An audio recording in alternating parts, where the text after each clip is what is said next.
My name is Velma C. Gresham, and I'm 30 years old. Here I am at 2 a.m., staring at my laptop screen and wondering if I'm losing my mind or if my family has completely lost theirs. I've worked for everything I have. I'm a software engineer who started coding at 15, worked through college, lived on Ramen and Hope for years, and finally landed a position at a major tech company 4 years ago. 2 years ago, I achieved what felt like the impossible. I bought my own apartment in downtown Seattle. It's not massive, but it's mine. 2 bedrooms, modern kitchen, city views, walking distance to work. The mortgage payments are hefty, but I budget carefully, and I'm proud of what I've accomplished. Sometimes I stand at the window at night and watch the city lights and feel this quiet kind of pride because every inch of that view is something I earned. My younger sister, Scarlett, 26, announced her engagement 6 months ago to her boyfriend, Marcus. I was genuinely happy for her.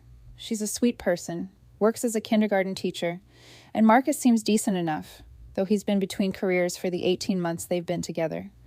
The wedding is planned for next spring. Everyone has been acting like it's the event of the decade, like the family's entire emotional weather depends on how perfect Scarlett's day is. Last Sunday, my parents, William and Eleanor, invited me over for what they called a family discussion about Scarlett's future. I assumed they wanted to talk about wedding planning, or maybe discuss splitting costs. I brought a nice bottle of wine and showed up ready to be the supportive big sister. I walked into the living room where I'd opened Christmas presents as a kid, where I'd announced my college acceptance, where I told them about my first real job, and I tried to let nostalgia soften me, because that room has a way of making you feel like you're still a kid who should listen. The conversation started normally enough. We sat in the living room, and my dad cleared his throat in that way he does before board meetings. He's a regional bank manager, and my mom sat with her hands folded, wearing what I call her serious church lady expression. Velma, my father began, you know how much we value family in this household. I nodded, taking a sip of wine. Of course, Dad. And you know that family means sacrifice, supporting each other, especially during major life transitions. Sure, I said, though something in his tone made my stomach tighten. The word sacrifice sounded less like love and more like a preemptive accusation. My mother leaned forward. Scarlett and Marcus are starting their lives together. They're building a foundation for a family, for grandchildren. She smiled at that last word like she'd already picked out nursery colors, like she could already see herself holding a baby and calling it proof that her life made sense. That's great, I said carefully. I'm happy for them. The thing is, my father continued, adjusting his glasses, they're facing the same housing market you faced. But unlike you, they're dealing with 2 sets of expenses, wedding costs, and Marcus is still establishing his career path. Marcus had been establishing his career path since I'd met him, but I kept that observation to myself because I could feel the room shifting, like the floorboards were rearranging themselves under my feet. We've been thinking, my mother said, reaching over to pat my hand, about what would really give them the best start in life. What would be the ultimate wedding gift from a loving sister? The tightness in my stomach became a knot. What did you have in mind? My father stood up and walked to the mantel where family photos chronicled our lives. Scarlett's graduation, my first day at Microsoft, family vacations. He touched the frame like he was about to deliver a sentimental speech, like he was about to remind me who I was supposed to be in this family. Your apartment, Velma. We think you should gift your apartment to Scarlett and Marcus as their wedding present. I actually laughed. It came out sharp and incredulous. You're joking. We're quite serious, my mother said, her church lady expression intensifying. You're single, you have no children, you have an excellent income. You can easily rent something suitable for your needs. But Scarlett and Marcus, they need stability. They need a proper home to start their family. A proper home, I repeated slowly. You mean my proper home, the one I saved for, the one I'm paying a mortgage on. Don't be selfish, Velma, my father said. And those 4 words hit me like a slap. It wasn't the request that stunned me most. It was how calmly he said it. Like my life was a spreadsheet, and he was just moving assets around. You have the means to get another place. They don't. Family helps family. I stood up, setting my wine glass down harder than necessary. Do you have any idea what you're asking? That apartment is worth over $600,000. I've put $150,000 into the down payment and renovations. I'm still paying the mortgage. The mortgage could be transferred, my father said calmly, as if he'd already researched this, or you could continue paying it as part of the gift. Think of it as an investment in your sister's happiness. An investment, I said, practically shouting. No, it's not an investment if I get nothing back. It's theft with a bow on it. My mother gasped. Velma C. Gresham. How dare you use the word theft about helping your sister? How dare you ask me to give away my home like it's a sweater I've outgrown? The argument escalated from there. They called me selfish, materialistic, unable to understand what real family meant. They said I was choosing things over people, that I'd become too focused on money and status.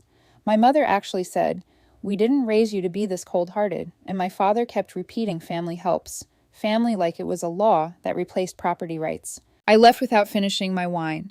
As I drove home to my apartment, my phone buzzed with texts from both parents, variations on the theme of disappointment, selfishness, and hoping I'd reconsider when I'd calm down. Their calmness was the most unsettling part, like they believed time would soften me into obedience. But here's what kills me. I've always been generous with Scarlett. I paid for her car repairs last year when she couldn't afford them. I covered her rent for 2 months when she was between jobs. I've been saving to give them a genuinely nice wedding gift. I was planning on $5,000 cash to help with their honeymoon or whatever they needed. But my apartment, the place I worked myself to the bone for, the symbol of everything I've achieved, they want me to just hand it over because Scarlett's getting married, and Marcus can't seem to find a job that suits his creative spirit. I texted Scarlett yesterday trying to feel her out on this insanity. Her response, "Mom and Dad said you might be willing to help us with housing. That would be amazing, Velma. Marcus and I have been so stressed about finding a place." So she knows, and she's okay with it. My sweet little sister is perfectly fine with taking my home. Am I crazy here? Am I actually the selfish monster my parents are painting me as? Because right now, I feel like I'm in some alternate universe where working hard and achieving your goals means you owe everyone else what you've earned. I don't know what to do. They're my family, but this feels like a betrayal of everything they taught me about working for what you want. Except apparently, that only applies until someone else in the family wants what you've worked for. And the worst part is, I can already feel it. This isn't a request they're going to let die quietly. This is a plan, a campaign, a slow squeeze until I either fold or break. I wanted to thank everyone who responded to my original post. Your validation helped me feel less insane, though things have gotten considerably worse since then. After I posted, I decided to take a few days to cool off before responding to my parents. I figured maybe they'd realize how unreasonable they were being. I figured wrong. Last Tuesday, I got a text from my mother saying she and Dad wanted to meet me for lunch to discuss everything calmly and work out the details. Against my better judgment, I agreed, choosing a public restaurant to avoid another scene. I walked in, and my stomach dropped immediately. Not just my parents, not just Scarlett and Marcus. There was also a woman in a sharp business suit sitting at their table with a leather portfolio and a tablet, the kind of person who looks like she bills by the minute and doesn't like surprises. "Velma," my father said, standing with a smile like everything was normal. "This is Patricia Coleman. She's a real estate attorney who specializes in family property transfers." I stood frozen at the entrance of this upscale restaurant where business lunches happened at every other table, watching my parents attempt to ambush me with legal counsel. Like this was a surprise birthday party. "You brought a lawyer," I said flatly. "We brought a facilitator," my mother corrected, gesturing for me to sit. "Patricia has helped many families navigate these kinds of generous transfers. She can make sure everything is done properly, tax efficiently and fairly." "Fairly," I repeated, still standing. The word tasted like a joke. Patricia extended her hand, professional and clearly uncomfortable. "Miss Gresham, your parents have explained their hopes for facilitating a property transfer that benefits the whole family. I'm here to explain options, nothing more." I didn't shake her hand. "Did they tell you I haven't agreed to any transfer?" Patricia glanced at my parents, and I could see the moment she realized she'd been pulled into something messy. I was under the impression this was a family decision that just needed structuring. "You were misinformed," I said. Then I turned to my parents. "This is unbelievable. You're trying to ambush me into signing over my apartment." "Velma, please sit down," my father said, his bank manager voice emerging. "You're making a scene." "I'm making a scene," I laughed, bitter and sharp. "You brought a real estate attorney to lunch to facilitate stealing my apartment, but I'm making a scene." Patricia began packing her things. I think there may have been a misunderstanding about the readiness for my services. "Don't go," my mother said urgently, then turned to me with tears in her eyes. "Velma, please just listen to the options." Patricia tried to salvage something professional from the disaster. "There are ways to do this that could even benefit you tax-wise." "Benefit me," I snapped. "How does giving away my home benefit me? The capital gains implications." Patricia started to respond, but I cut her off. The implications are irrelevant because I'm not selling or transferring anything. This meeting is over. My father stood up, his face red. Velma, if you walk away from this family obligation. What? You'll disown me. Go ahead. At least I'll still have my apartment. I left them there. Patricia looking mortified. My mother crying. My father furious.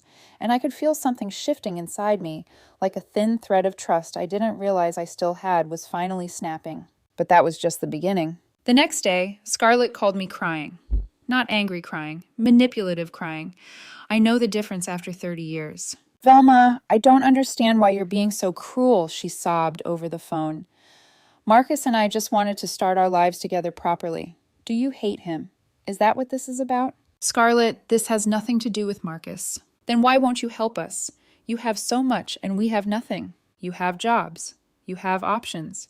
You have the ability to save and work for what you want, like everyone else. But why should we struggle when you could help, she said. And I heard my mother in that sentence like a ventriloquist. Mom says family means sacrifice. Mom says a lot of things. That doesn't make them reasonable. So you'd rather see us living in some tiny rental while you sit in your fancy apartment alone. The word alone was wielded like a weapon. My single status had become their favorite ammunition, like the only proof of my value was whether I had a husband and kids to justify my space. Yes, I said simply. I'd rather keep the home I worked for than give it away because you're getting married. She went quiet. Then she hung up on me. Since then, I've received daily texts from my mother about reconsidering your selfishness. Email links from my father to articles about family support and generosity. Posts on Facebook from my mother about some children appreciating sacrifice more than others. Yes, really. Messages from extended family asking why I'm causing drama during Scarlett's special time. The phrase Scarlett's special time made me want to throw my phone into Puget Sound, as if my sister's wedding was a national holiday and my boundaries were a personal attack. The real kicker. I found out from my cousin that my parents have been telling everyone I promised to help Scarlett with housing and then backed out, making it sound like I'm breaking my word rather than refusing an insane request. Yesterday, Marcus texted me. Marcus, who I've spoken to maybe 10 times total, felt entitled to text me about my apartment. Hey, Velma, I know things are tense, but I wanted you to know that Scarlett and I would take amazing care of your place. We're not trying to take advantage. We just need a little help getting started.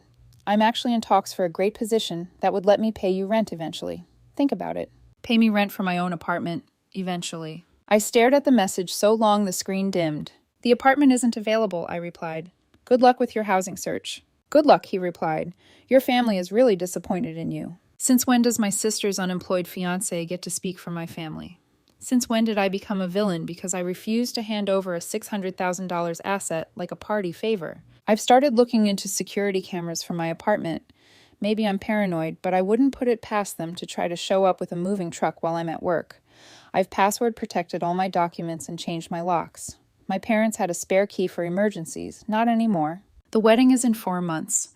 I'm starting to wonder if I'll even be invited at this rate. Part of me doesn't care. The other part is furious that I'm being painted as the monster for not giving away my life's biggest accomplishment. I keep replaying my mother's voice in that restaurant. The way she said generous transfer like she was describing charity work. The way my father said family obligation, like he was reading policy terms. And now I can feel it again, the same certainty I had at 2 a.m. They're not going to stop. They're just going to get smarter. I genuinely didn't think I'd be back with another update, but the situation has escalated to a point I never could have imagined. After my last update, things went quiet for about 3 weeks. No texts, no calls, no surprise lawyer ambushes. I started to think maybe they'd finally accepted my position. I should have known better. They were just regrouping. It started small. I began receiving mail addressed to Marcus at my apartment. First junk mail, then magazine subscriptions, then more official-looking correspondence, credit card offers, what looked like employment paperwork. At first, I assumed it was a clerical mistake. I returned everything to sender and texted Scarlett asking why Marcus was using my address. Her response came within minutes. He needed a stable address for job applications. His current place isn't permanent. Stable address. My address. I immediately went to my building management and explicitly stated that no one except me was authorized to receive packages or access the building on my behalf. I felt ridiculous doing it, like I was overreacting, but something in my gut wouldn't let it go. Good thing, too. 2 weeks later, my doorman Carl called me at work. Miss Gresham, there's a gentleman here with a moving truck saying he's your brother-in-law and needs access to your apartment to drop off some wedding gifts. I actually laughed in disbelief. I don't have a brother-in-law, Carl. That's what I thought, he said. He's being quite insistent, though. Should I call the police? Yes, I said immediately, and get his license plate. It was Marcus. Of course it was Marcus, standing outside my building with an actual U-Haul, like he was about to start unloading furniture into a home that wasn't his. When confronted by building security and told the police were on their way, he left quickly. Carl told me he muttered something about confusion in the family and sorting it out with Velma later. Sorting it out. Like this was a scheduling conflict. That evening, my parents showed up at my office building at 6 p.m., knowing exactly when I typically leave. I walked out into the lobby and froze when I saw them standing there, positioned like a trap. My father stepped in front of me as I headed toward the exit. "We need to talk," he said. "No, we don't," I replied, trying to move around him. "Your sister is suffering, Velma. This stress is affecting her teaching, her relationship, her health. Her stress is self-imposed. She can find an apartment like everyone else." My mother grabbed my arm. "Velma, they've already put deposits down based on having housing secured. The wedding venue, the caterer, everything was planned, assuming they'd have your apartment address for the invitations." I stared at her. "You mean you all spent money you don't have based on stealing my apartment?" "It's not stealing when it's family," she snapped. "It is literally stealing. You're trying to take my property without my consent." A security guard from my building approached. "Everything okay, Miss Gresham?" "No," I said clearly. "These people are harassing me. Please escort them out." The look my mother gave me as security guided them away was pure venom. Not sadness, not disappointment, anger that her strategy wasn't working. That night, I didn't sleep much. 2 days later, the situation escalated again. I came home to find Carl looking concerned. "Miss Gresham, your sister was here earlier. She said she'd left something in your apartment from when she visited last and needed to get it." My heart dropped. "I told her she wasn't on the authorized list," Carl continued, and she became quite upset. "Did she say what she'd supposedly left?" "Her wedding planning binder. She said it had all her vendor contracts." I actually laughed. Scarlett had never brought any wedding binder to my apartment. She'd visited once in 2 years, and it was for 20 minutes. This wasn't about a binder. It was an access attempt. Then, 2 days ago, the real bombshell dropped. I received a formal letter from a law firm, not Patricia Coleman, but a different one. The letter informed me that my parents were exploring legal options regarding the equitable distribution of family assets and potential constructive trust claims on my apartment on the grounds that they had provided me with advantages during my childhood and education that Scarlett didn't receive, creating an inequitable family situation that should be remedied. I read it 3 times. Their claimed advantages were almost insulting in their pettiness. 1, they paid for my coding camp when I was 15, $3,000. 2, they let me live at home for 6 months after college while I job searched. Estimated value $6,000. 3, they gave me a car when I graduated, a 10-year-old Honda worth maybe $4,000. Total advantage around $13,000 if you're generous. Value of apartment $600,000 plus. I immediately hired my own attorney, Catherine Chen, a friend from college who specializes in property law. After reviewing everything, she leaned back in her chair and said, "This is legally nonsensical, but that doesn't mean they can't make your life hell trying." She sent a cease and desist letter and made it clear that any further harassment would result in a restraining order. She also discovered something interesting. Marcus had been telling people he was about to close on a downtown property. He'd been using my apartment's address on job applications and listing it as his upcoming residence. The wedding is now in 6 weeks. I haven't received an invitation, though I heard from my cousin Lisa that they're still planning for 150 guests at a venue that costs $15,000. Money they apparently have for a party, but not for housing. Yesterday was the final straw. I got a call from my mortgage company asking about the additional party requesting to be added to the mortgage. Someone had called claiming to be acting on my behalf to add Marcus to my mortgage, complete with his social security number and financial information. That's fraud. Actual prosecutable fraud. Catherine is now working with the police to file charges. I've installed security cameras inside my apartment, changed banks, put a freeze on my credit, and I'm preparing to file for restraining orders against all of them. My cousin Lisa, the only sane family member left, called me last night. "You know your parents took out a home equity loan, right?" "What?" $50,000. Mom told my mom it was for Scarlett's wedding and getting the kids properly settled. They borrowed against their house to pay for a wedding, assuming they'd guilt you into providing the housing. I sat on my couch, staring at the city lights outside my window, feeling something cold settle in my chest. They didn't just assume I would cave. They built their entire financial plan around it. I'm done. Completely, utterly done. They've crossed from unreasonable to potentially criminal. Catherine says I have grounds for harassment charges, and Marcus's mortgage fraud attempt could lead to serious consequences. I'm not going to the wedding, obviously. I'm also considering accepting a transfer to our Austin office. New city, new start. No one who knows this insane story. Family is supposed to be about love and support, not theft and manipulation. I worked for everything I have. I helped when I could, but somehow that made me the villain in their story. The selfish sister who wouldn't sacrifice her home for her sister's happiness? The thing is, I would have helped them. I had $5,000 saved for a wedding gift. Maybe even more if they'd asked with humility. Maybe I would have helped with a security deposit somewhere. But they didn't want help. They wanted everything. And now they're about to find out what happens when you push someone past the point of guilt. The restraining orders were granted 2 weeks before the ceremony. The judge was not impressed when Catherine laid out the attempted mortgage manipulation, the fraudulent attempt to add Marcus to my loan, the harassment at my workplace, and the moving truck stunt.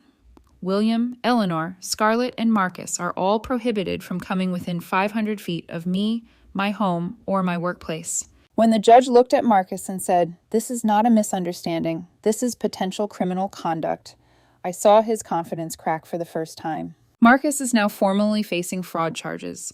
After the mortgage company investigation began, it uncovered more than we expected. He had applied for credit cards using my address and a slightly modified version of my social security number, off by 1 digit, which he later claimed was a typo that would have quietly connected him to my credit history. The district attorney's office is taking it seriously. The wedding still happened. From what I heard from cousin Lisa, who attended and has become my only reliable source of family information, it was a much smaller affair than originally planned. Maybe 50 people instead of 150. The original venue wouldn't host without full payment, and the home equity loan my parents took out fell apart once the fraud investigation began attracting attention. So the wedding was moved to their church, reception in the church hall. Lisa told me it had the energy of a performance nobody believed in. But here's where it stopped being tragic and started being absurd. 3 days after the wedding, Lisa called me laughing so hard she could barely get the words out. "You are not going to believe this, Velma. Try me." Marcus got arrested at the airport. I felt my heart drop, but not for the reason I thought. For fraud. Well, yes, but that's not why they were at the airport. Then why? He was trying to leave for their honeymoon with his other wife. I nearly dropped my phone. His what? Turns out Marcus has been married for 3 years to a woman named Jennifer who lives in Portland.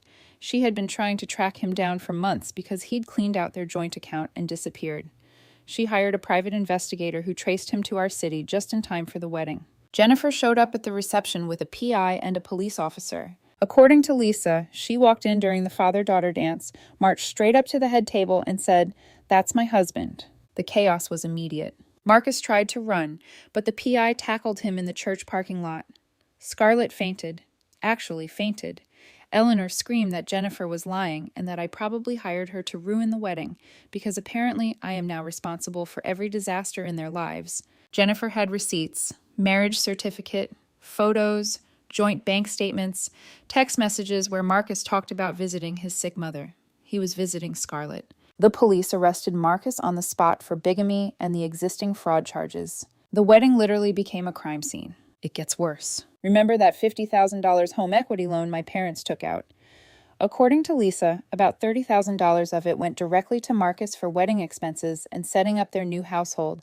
That money is gone. He'd been transferring portions of it to accounts in the Cayman Islands that Jennifer's investigator traced but can't recover. My parents are now facing the possibility of losing their house. Scarlett had a complete breakdown. She's been staying with my mother in a 2-bedroom rental, hasn't returned to work, and spends most of her time rage posting on Facebook about fake family and betrayal. The irony is almost too heavy to carry. Last week, I received a handwritten letter from my mother. 6 pages of blame, accusations, twisted logic. According to her, I drove Marcus to desperation by refusing to provide housing. I probably knew about his marriage and said nothing. I destroyed the family with my selfishness. I had won, and she hoped I was happy. At the very end, almost as an afterthought, she wrote, "We'll need to sell the house. If you have any family loyalty left, you'll help us with somewhere to stay." They wanted my apartment after all, just for themselves now instead of for Scarlett and Marcus. I didn't respond. Then yesterday, my phone rang with a name I hadn't expected. William. Not Dad. William. His voice was flat, exhausted. "I need you to know something." "What?" "Your mother and I are getting divorced." I sat down slowly on my couch. "She knew," he said. "Eleanor knew about Marcus's marriage a month before the wedding. She found out and thought if they just got married quickly enough, the paperwork would sort itself out. She convinced me to take out that loan to push you harder for the apartment, all while knowing." I couldn't speak. "I participated in trying to take your home," he continued. "I was weak and wrong, but I thought you should know the truth. Your mother's favoritism toward Scarlett corrupted this entire family, and I let it happen." "Why are you telling me this?" "Because I'm moving to Chicago. My brother has a job for me there. I wanted you to know that one parent at least recognizes what we did to you was unconscionable." He hung up without saying goodbye. So that's where it ends. My sister married a con artist who already had a wife. My parents are divorcing. Their house is being sold. Marcus is going to prison. Scarlett's life has imploded in spectacular public fashion. And I'm sitting in my apartment, watching the sunset over the city, feeling something that isn't triumph. It's quiet. It's relief. And it's grief. I didn't want this. I didn't want arrests and bigamy and divorce. I wanted boundaries. I wanted respect. I wanted to keep what I worked for. Catherine says I should feel vindicated. Lisa says karma worked overtime. My therapist says it's okay to grieve the family I thought I had while being relieved about escaping the family I actually had. Next month, I'm taking that transfer to Austin. New city. New start. No one who knows this story unless I choose to tell it. I'm keeping the Seattle apartment as a rental. It'll be steady passive income. Ironically, the thing they tried to take is now funding my future even more securely. Sometimes the price of keeping what's yours is losing people who never really valued you in the first place. It's a lonely victory, but it's still a victory.